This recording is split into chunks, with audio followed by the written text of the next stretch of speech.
Hello, and welcome to the Tyra Hill Show. I am your leading lady, Tyra Hill, and today I'm talking the healing room. Over the summer, it was important for me to create a safe place for women to come from all walks of life, every ethnicity, no matter their age or sexual preference. I wanted to create a safe place for the queens to discuss the traumas that we've been through. You know the traumas that none of us really want to talk about. The sexual trauma, the molestation and the rape, the generational trauma, the childhood trauma, physical, mental, and spiritual trauma. Today, we're talking the healing room. Joining me for this conversation is someone near and dear to my heart. You should be very familiar with her because when we're talking mental health, Tracy Harris is on the scene. Also joining me for this conversation is one of my good sisters. And a sister to me is a good sister girl. She goes by the name of Janine Ellis. And Janine is going to be joining us for this conversation. During the HEAL conference, the Her Elevation and Liberation Conference, we talked about everything. And I thought it would be only dope to have them come on and join me so that we can go in depth for this much needed conversation. Thank you, Queens, so much for joining me. You guys were a part of the HEAL conference. Yes. And during the conference, we talked about everything. Oh, yeah. Mm-hmm. And when I say everything, I mean the things that you might have heard, what goes on in this house stays in this house, or the family secrets. We talked about the sexual trauma that women have experienced. Some women, not all women, but I would say most women have experienced some type of sexual trauma. And so, Janine, you were so candid and open about your journey through healing through sexual trauma. Yes. Can we start with your story? Sure. Let's see, where do I begin?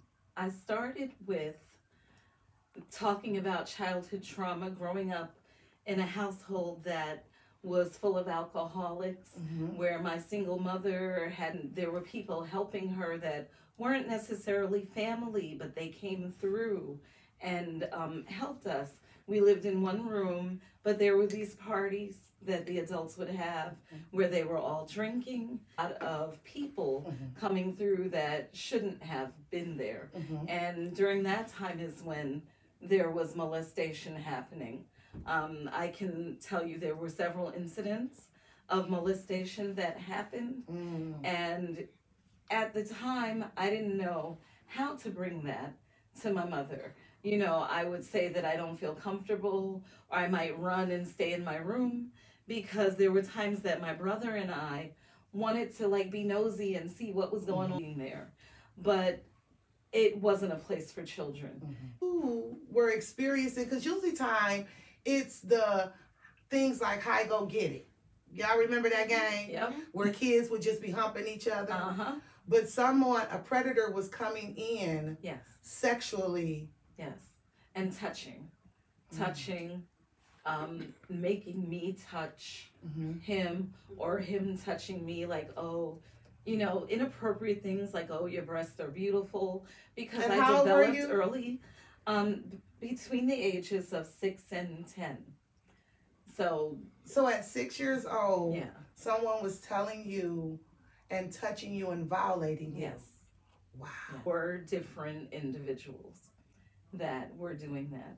And when I got a little bit older, I did say something, but my mom, being an alcoholic up until I was 21, she didn't know how to deal with it. So she wasn't able to hear you. Yeah, it was just, oh, you know, that's why you need to just stay in the room. That's why, you know, there was always an excuse. She didn't want to deal with it. She wasn't ready to deal with that. So Tracy, let me ask you, why do we see that?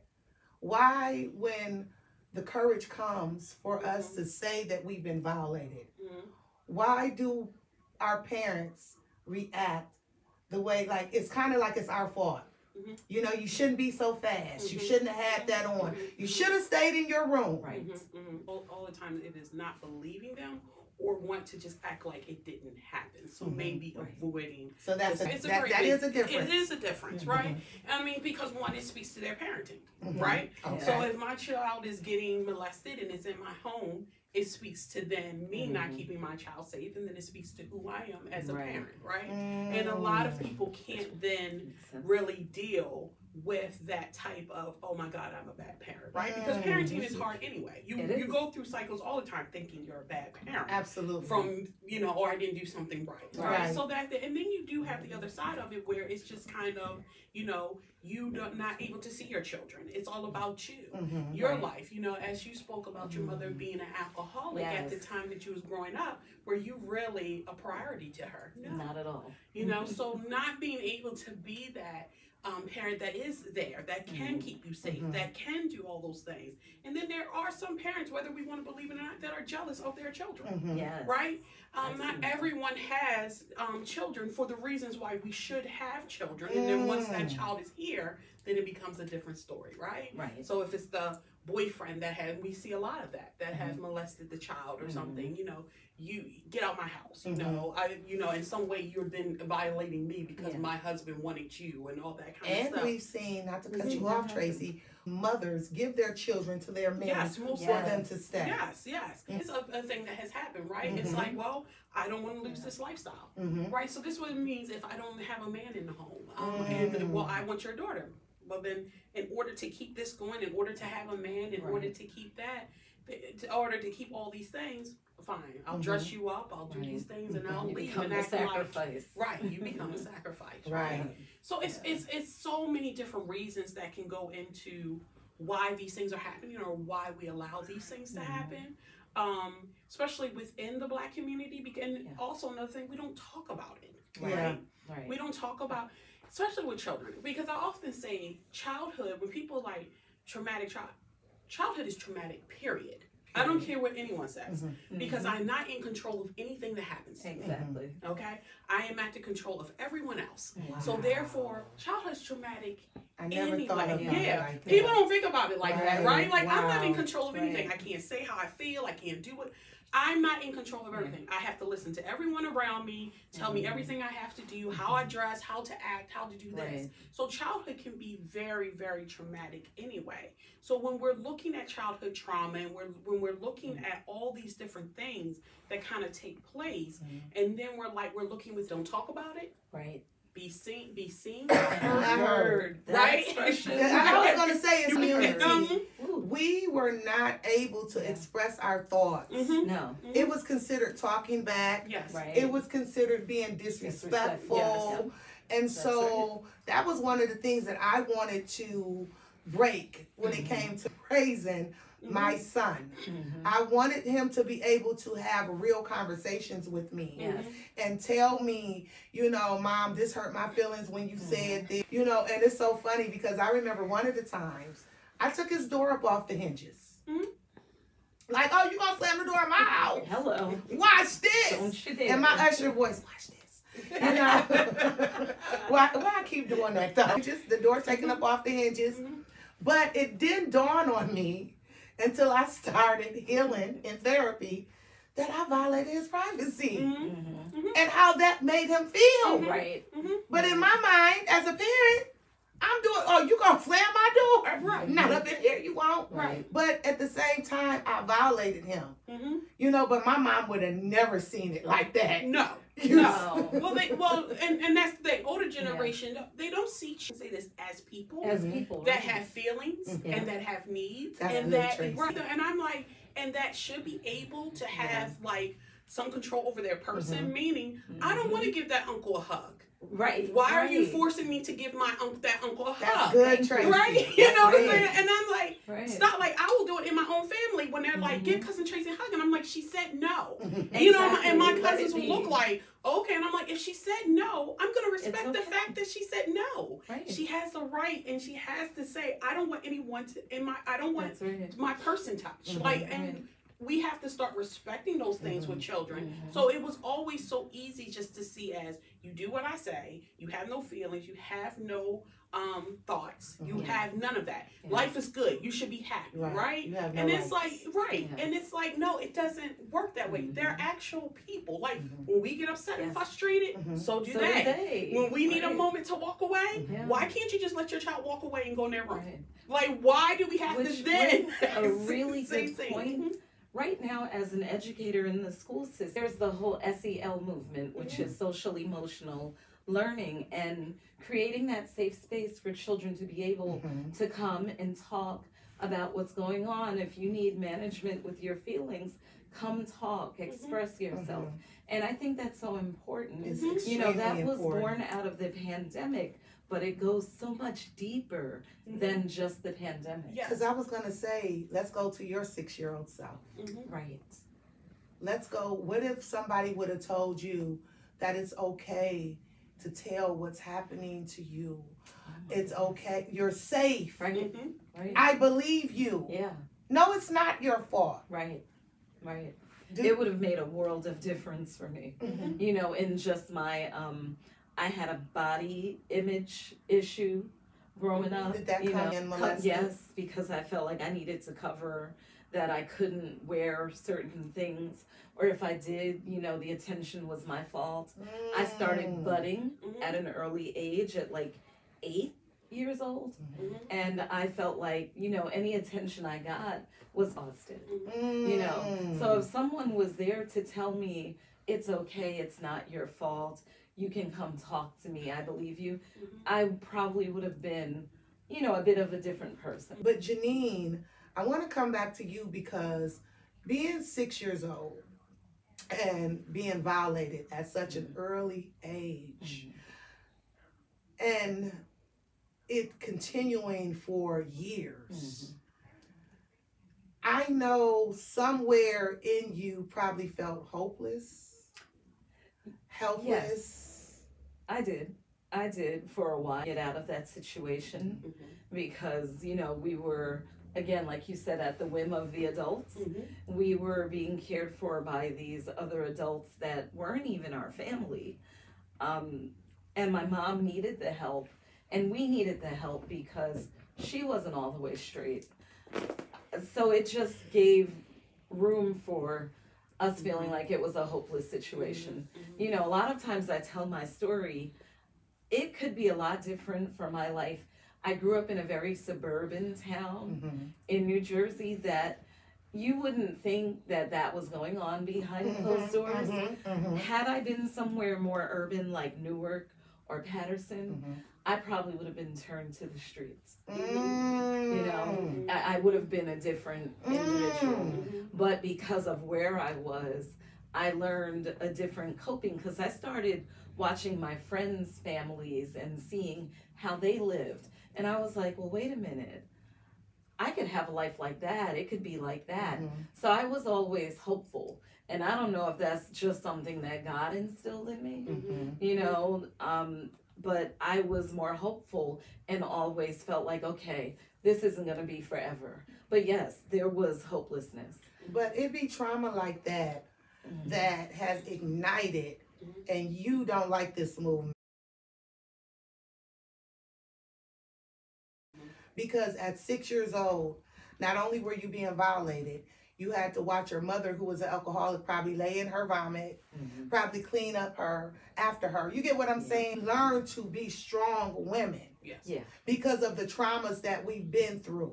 Because if we, for a split second, attempt to deal with the trauma, then what is that going to look like for us?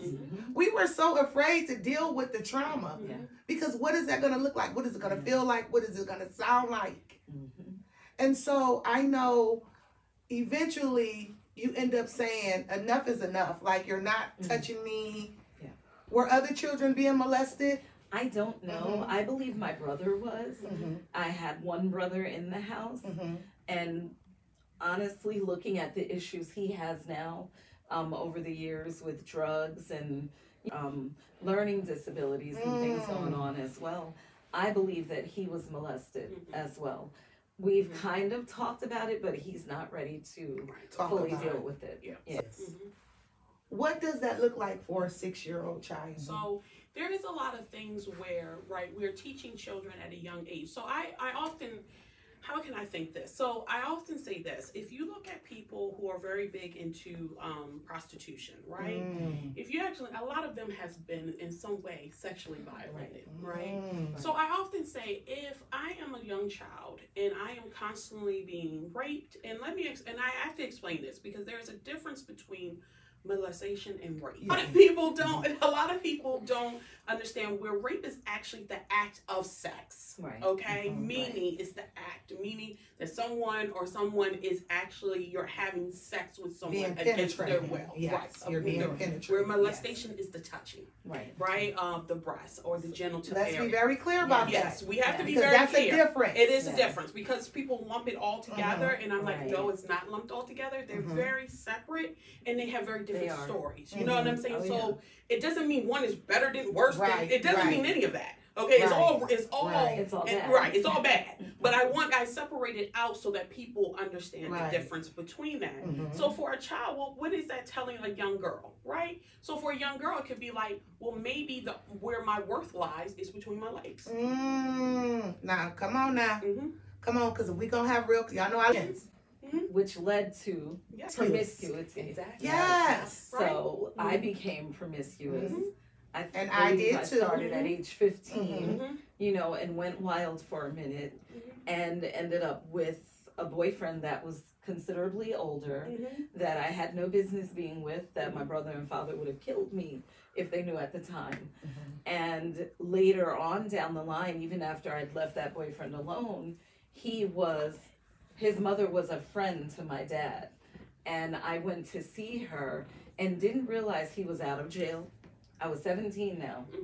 And that's where he pulled me in the basement and raped me. So, how old was you when you first started dating him? 15. And how old was he? He was 19. Was your father in your life? He was, but limited. You know, he And was I in the asked area. you that. I asked you that because my father lived around the corner from me too. Yeah. And I felt like, and I'm healing, that I was looking for love in all of the wrong places.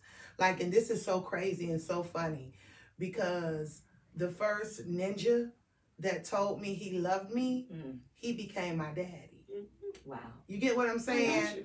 The first beautiful I was, you know, opened the door for me. Because I always say this to the fathers. I feel like you should be your daughter's first, right? And they be like, oh, that's that. No, see, what I'm saying is you should be the first one to open the door for her. You should be the first one to tell her she's beautiful. That's right. You should be the first one to teach her worth.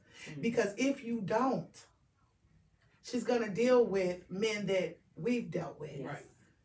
Exactly. Well, I tell people, and this is not a thing, but a father is a daughter's first true love. Yes. So the thing that you have to understand is that if you're my first true love, I have to get all those things from you. You then tell me and guide me and validate me for the next one, right? So what I try to tell someone is that, because we often talk about what it looks like when a father's not in a son's life for a very long time, we never talked about what it looked like when a father's not in a daughter's life. So the father validates your daughter. You validate your daughter, meaning you validate her womanhood. When she gets her period, there is a form of validation, like, oh my God, you're a woman. I'm going to take you out on a date, and I'm going to open up those doors. I'm going to treat you like a woman. I'm going to buy you a promise ring. I'm so going you to do can all be a those virgin different until you things. get married. Yeah. Right. And then there is this thing where it's like, oh my God, my father tells me I'm beautiful, so therefore I'm beautiful. Like if my father tells it, I know I'm it is the beautiful. gossip, Right. right? There is no in between. So what men do not understand is the role that they play in their daughter's life. And I often tell men, you are your daughter's first true love. You are. They are. They're, like I tell everyone, and I have to say, it's undisputable. It's undisputable. I had a wonderful father, and blessed to have this wonderful father. He was my first true love. I measure every man up to who he was, because I'm like, if my father did this for him, my father said to me, you deserve it, then I deserve it. Right. There is no in between in that. You understand what I'm saying? So the thing about it is, what happens if I never have it? I'm always looking for the validation. I'm always looking for my father. And that is what we're having when we get in bad relationships. That's why it's so easy for predators to pick out Yep.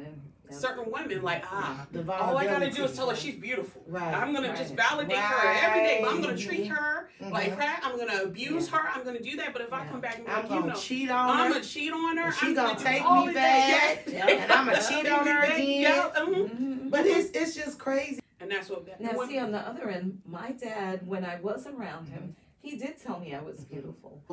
And this is good because I put this in my book. I gotta hurry up and finish my book. Right. One of the things that I said was, not only did not my father prepare me for the men in the world, he was the man, the very type of man that I needed to avoid, but I kept ending up with. Say that. I needed to avoid, but I kept ending up with. Yes. Like he didn't prepare me to deal with him. With him. Yep, he didn't prepare you, not at all. Right. Not at all. And most people, that's what they end up with. I'm like when they come into my office and we do their pathology and we're finished and they're like, and I date this person, and then they tell me who their father was. I was like, well, you're dating your father. Oh, Jesus. Right? And they just look at me The and they're like, offense. wow. like you're picking every man that has those same attributes as your father. Your father wasn't here. Your father wasn't available. Your father treated you bad. Like we go down this list and I'm like, you keep picking your father. Do you understand that? Wow. And it's kind of like trying to figure out our pathology and why we do the things that we do, or why we have these behaviors, or why we do that. And it always will come back to, most times, childhood. Dating your father. Dating your mother for men. Dating your mother. Dating your mother, right? You know what I'm saying? It goes both ways. It does. You know? Definitely. And you know, it's funny because I've heard while I was dating, oh, you remind me so much of his mom. And I'll be like, well, what was your mother like? You know what I'm saying? What was your mom like? Yeah. You know, because no, I'm not your mama. Right. You know, but what is, you know, so Tracy, that's good. Because men go through it too. Oh, men go Not through it just too. women. Oh, you should see when I'm looking at men and I'm like, so that's what you pick? And then the thing about it is, and then they come out on the other end, right? And they're like, all women are bad. I'm like, no, the women you pick are bad because you're picking off of what you've been through. You're picking off and all you're doing is picking your mother. That she wasn't there, if it's right, that's what you're picking. Whoa, because now you're going down my street. Now you're going down my street. But y'all know, I have real conversations. So, my son has children by Caucasian women. And it has been a problem for me, you know. And because, and not that I'm racist, let me be very clear before y'all try to cancel me, because I'm not racist. But the problem I've had with it is, how you not gonna go get a woman that look like your mama? And you know the struggle. I was 16 when I had you. You know, I worked. You go get a Becky, right? And so you hear things like boys get women who resemble their mama. I'm not like them. I'm not like them. Right, but it's also. And that's not, but see, there goes a lot more into that too. Because hold on, right? Because there is so much, especially with the younger generation, with all this stuff that I'm hearing just on the internet and all these people that want to tell their stories and leave black women alone, they're too hard. There's so much stuff that goes on, but it really comes down to, and probably for your son, who was accepting of him and his behavior. And that's where do you understand what I'm saying? There it is. And that sometimes is and where then that let's be clear. Some men can't handle a strong black woman. And I feel like that's where I did the damage for my son. Because I was always the strong black woman. Then me, and like, I'm dealing with a Tyra Hill. Like, I'm not dealing with that woman crazy. Not knowing that's probably what he needs. Right? Oh, it is what he needs. Yeah, exactly. He needs somebody with a strong personality like me, who's time enough for him. You see what I'm saying? Because I don't play with him. But it just made me say, well, where did I fail my son? You keep hearing women say, or people say, oh, a guy is always going to go after a woman who reminds him of his mom. And I'm like, where? Where I remind him of, where? Janine. You know, but to get back to you was 20-something. You were 17 when he got out of prison and raped you. Yeah, I didn't know that he was out. I went to visit his mom, because she was one of my dad's ex-girlfriends. My dad had several ex-girlfriends, and they were a lot of women in the community, and they were friends. And so I went to go visit her, and upon me leaving, about to walk out the building, he walks in, and I was like, oh, I didn't even know that you were out. And then he grabs me and pulled me in the basement, and that's, proceeded to do what he did. No. What Proceeded to rape me. Okay. Yeah. Because it's power when we use our words. Which, after that, I ended up getting lice. I didn't know what was wrong with me. So I went home. I had crabs, I guess they call it. I went home, and the next day I'm like, I'm itching, something's wrong. And I told one friend about it, my best friend. And she was like, oh my gosh, you have to do something. You have to tell, you need to tell the police, go to your dad, whatever. And I was like, I don't want to go to my dad or my brother because I know they will kill him. And I don't want them to go to jail. And I went to my mom because I was like, I'm feeling itchy. I'm having this issue. And she was like, oh, you were out there effing around. Well, I'm going to take you to the store. We'll get something to get rid of that. But you need to stop effing around. And because of our history prior, I didn't have the heart to tell her that you had just been what raped. happened. So you didn't go to the hospital. No. You didn't get a rape kit. No, I didn't. You didn't make a police report. No. And it's so crazy, but it's not uncommon. No. Because we always go from being the victim to being the person that gets blamed. We don't tell. And this is why we don't talk. We don't talk about it, and we don't tell for those very reasons. Yeah. And I ended up years later going to therapy in my late 20s and finally talking about it, then telling my dad and my brother, and they were devastated. So for years, yeah, you just pushed it at the back of your mind. For a little over 10 years, because by then I'd had my daughter, and I just went on with life. But I lived in fear because he was still in and out of the town, and I always thought, oh my God, I'm going to run into this guy one day. So I was always fearful. So the one day that I did finally run into him, I was like in my 30s, and I saw him in the ShopRite parking lot, and he was like, Janine, and I took off. I'm like, no, if you come near me, I'm calling the police. And he was like, no, I just wanted to say I'm sorry. I'm sorry. So Tracy, what, because, some apologize and some don't. And so I want to be very clear. Just because they apologize does not mean that we have to embrace. Not at all. I'm going to tell you right now, his apology didn't mean spit to me. I didn't want to hear it. Well, and I said that because, we deal with a lot of Christians. They say, well, you got to forgive and forget. You got to 70 times 7, 490 times. Yeah. They be quoting scripture like I don't be knowing it. Right. You know what I'm saying? Exactly. Me, I want to be very clear about this because you and I have talked about this privately. When someone has violated you, you do not have to welcome them back with open arms. No.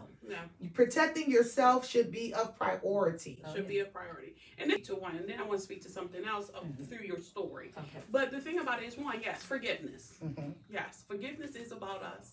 And we should all try to practice forgiveness. Let me explain. And I do agree with that. But guess what? I do not have to forgive. Okay? It is okay not to forgive someone. It does not mean that, oh, you're going to walk around feeling this. No, I just simply choose not to forgive you. I simply choose to just whatever I need to do, but I do not have to forgive. And I had to even learn that when I was like going through this, and I had a colleague that was like, why are we teaching clients that they have to forgive everybody? No, they don't. And I'm like, you know what? You're absolutely right. She's like, no, she's like, if they don't want to forgive, they don't have to forgive them. Why are we saying that they have to forgive everybody that has hurt them? Right. And the truth of the matter is, you don't need to forgive. And it doesn't mean you can't heal if you don't. Right. You can heal and still say, I choose not to forgive you. You hurt me, and I choose not to forgive you or give whatever. I don't have to.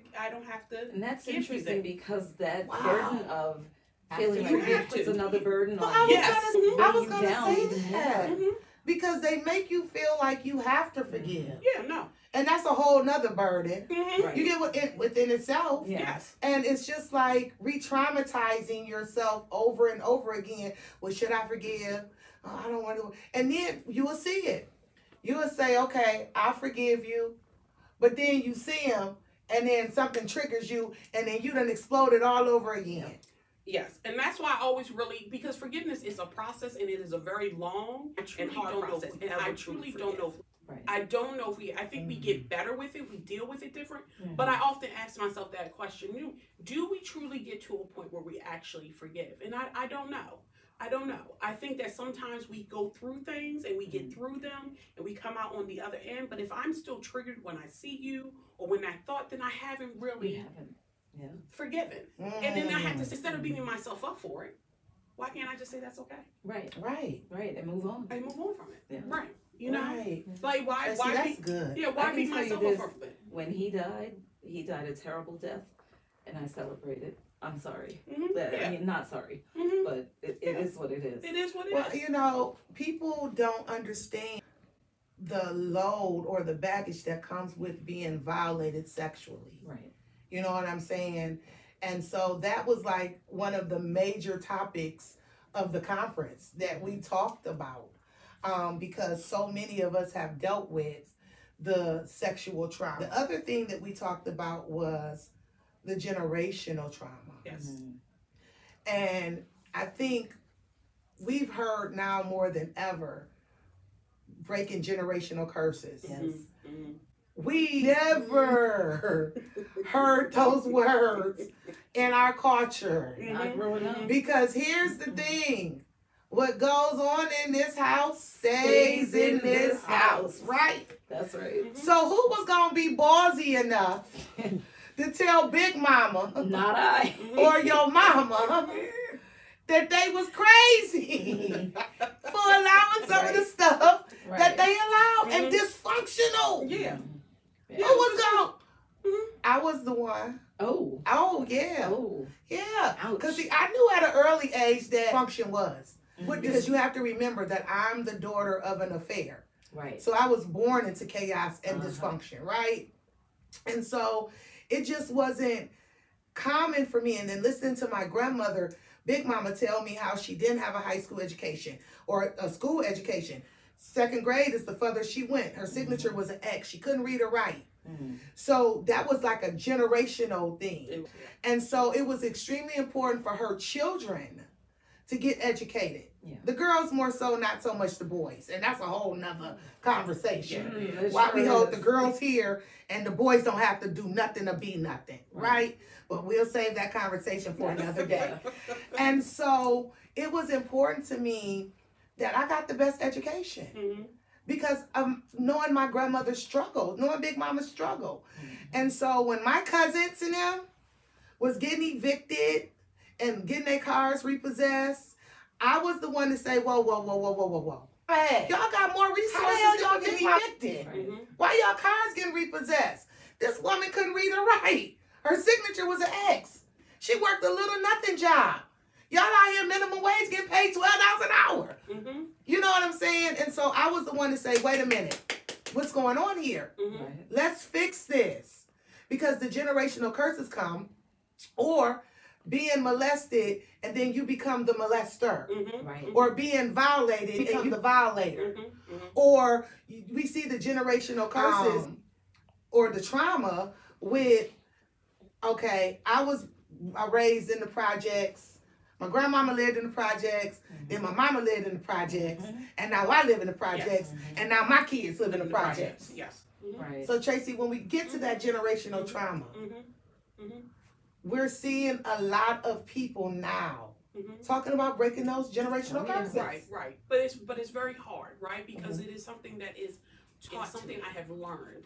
So now you're asking me to unlearn something and relearn something different, right? And that's where it comes it's very hard. You're right, it is a generational thing. And like I tell people all the time, and even my clients will ask, I'm like, do you really want to have a daughter that's a therapist? Mom, right? Because when with certain stuff, I'm like, well, why do they have to do that? And she was like, well, that's what I'm like, but that doesn't mean it's right. Right. You understand what I'm saying? Right. So I'm not a therapist. Right. I'm the one that pulled my mama card cocktail. Exactly. Like, why? And so mama's like, you always got something to say. You always. And I'm like, I just don't understand why we're doing that, right? Like, why are we going to keep that cycle going? That doesn't make sense. But it is kind of like this learned behavior, even down to unemployment can be a generational thing. So it is down to, and there used to be this is really good. There used to be a study that was done. Well, it was actually a house that was in Philadelphia.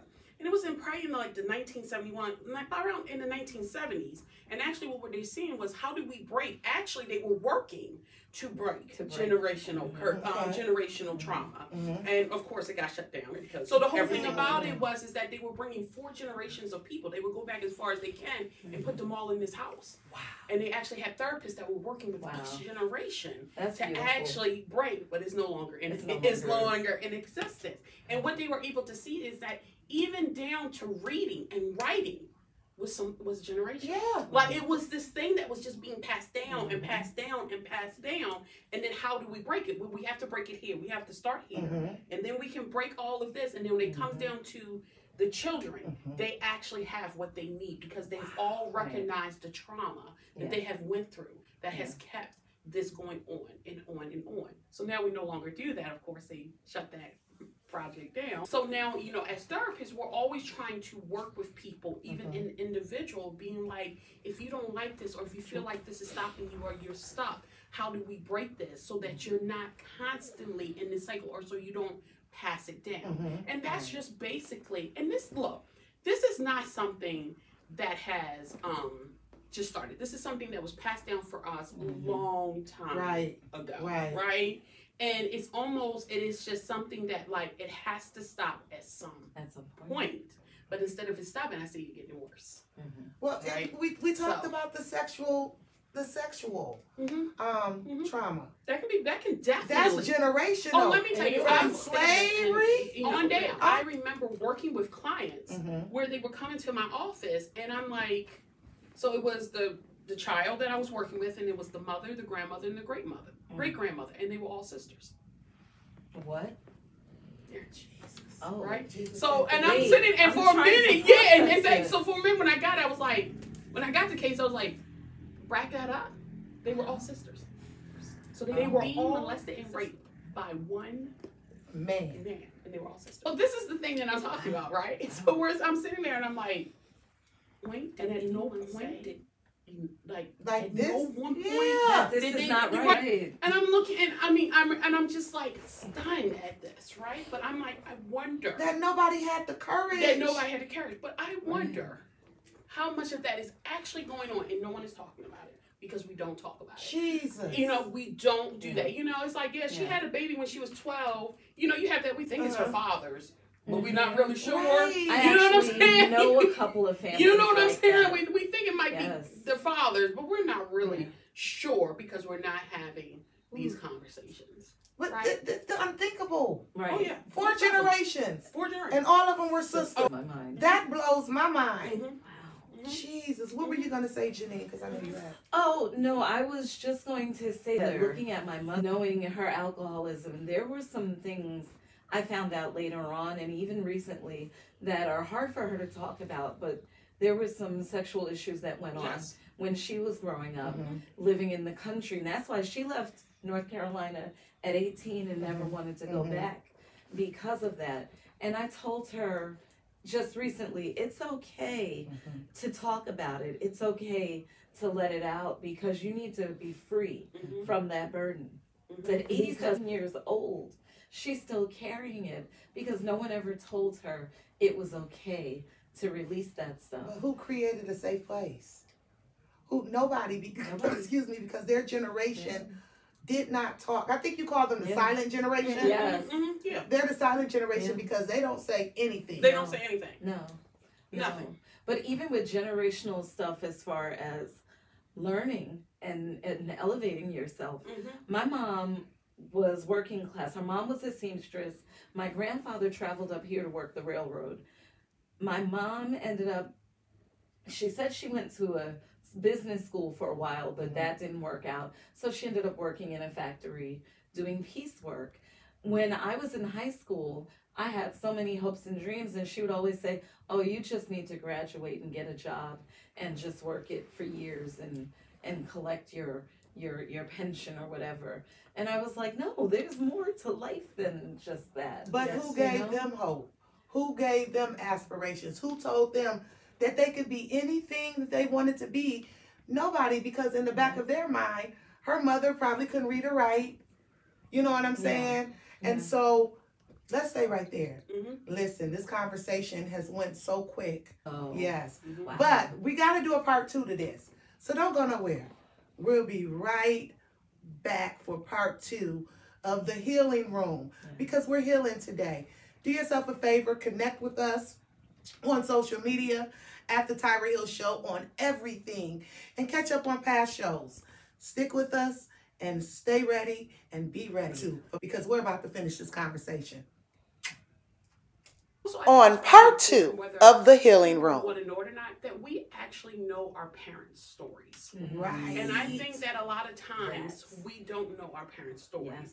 The older generation are very quiet, right? I often say to them, the only difference between you and this generation now, y'all did it at the back door, the generation now just do it at the front. We at the front door. Right, exactly, right? Twerking. Doing that. Because back then y'all called it dog walking the dog. Exactly. Now we just twerking. And now we just, right. Like that's really different, right? But there is this thing that as I get older, and I try to tell, even though I'm still your child, stop looking at me as a child. I am now a woman. I am now an adult.